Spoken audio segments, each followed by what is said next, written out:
Bicara banjir tidak hanya soal air dan kemacetan, tapi sejumlah bahaya yang mengancam nyawa mengintai, seperti tenggelam dan tersengat listrik. Bagi Anda yang ada di permukiman langganan banjir, ada sejumlah tips dan cara untuk mencegah jatuhnya korban jiwa akibat tersengat listrik. Dan berikut kita simak laporan khas redaksi. 3 warga Jakarta Utara meninggal dunia di tengah banjir yang merendam kawasan Kalibaru dan Semper Barat pertengahan Januari. 3 korban, 2 diantaranya adalah pasangan suami istri, diduga meregang nyawa karena tersengat listrik saat beraktivitas di tengah genangan banjir. Selain bahaya tenggelam atau terseret arus saat banjir, bahaya tersengat listrik merupakan faktor yang mematikan dalam setiap kejadian banjir. Karena itu perlu untuk mengetahui apa saja yang harus Anda siapkan saat terjadi banjir, terutama terkait dengan bahaya tersengat listrik saat bencana.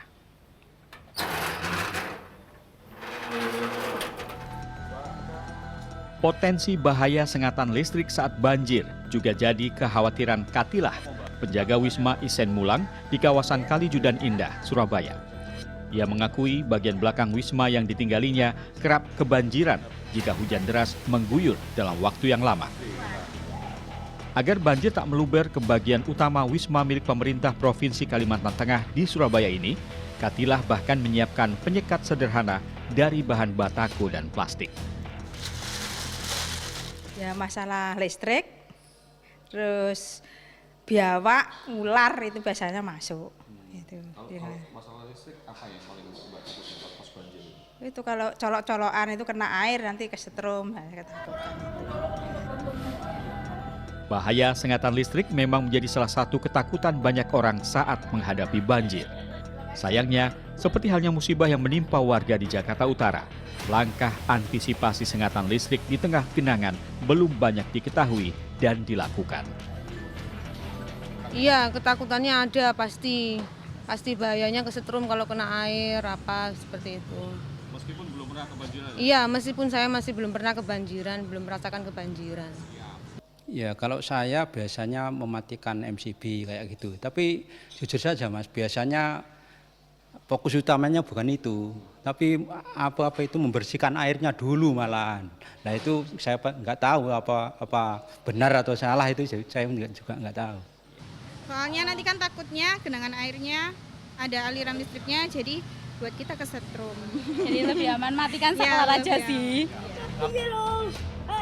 Undang-Undang Nomor 24 Tahun 2007 tentang penanggulangan bencana memang mengamanahkan penyelenggaraan penanggulangan bencana sebagai tanggung jawab pemerintah.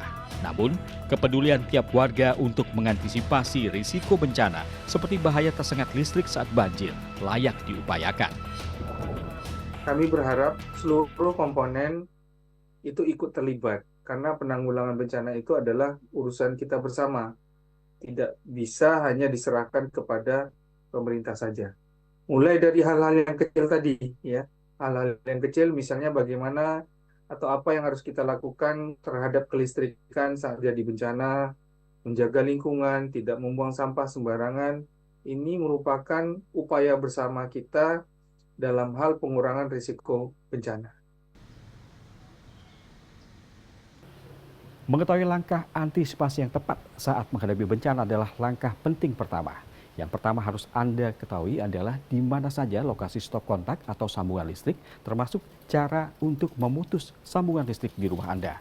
Gunakan meter circuit breaker atau MCB pada kWh meter untuk memutus sambungan listrik untuk mengantisipasi bahaya tersengat listrik saat terjadi banjir.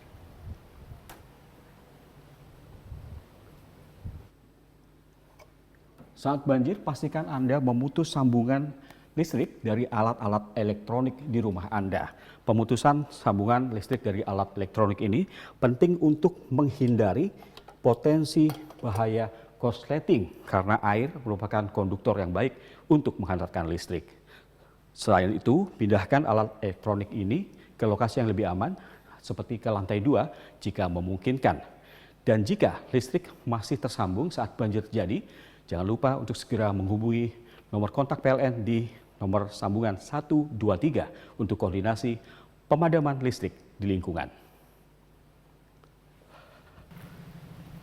Jika Anda memasuki kawasan yang tergenang banjir, pastikan Anda menggunakan alat pengaman diri berupa alas kaki berbahan karet atau sepatu boots untuk menghindari bahaya terkena pecahan kaca dan tersengat kebocoran arus listrik.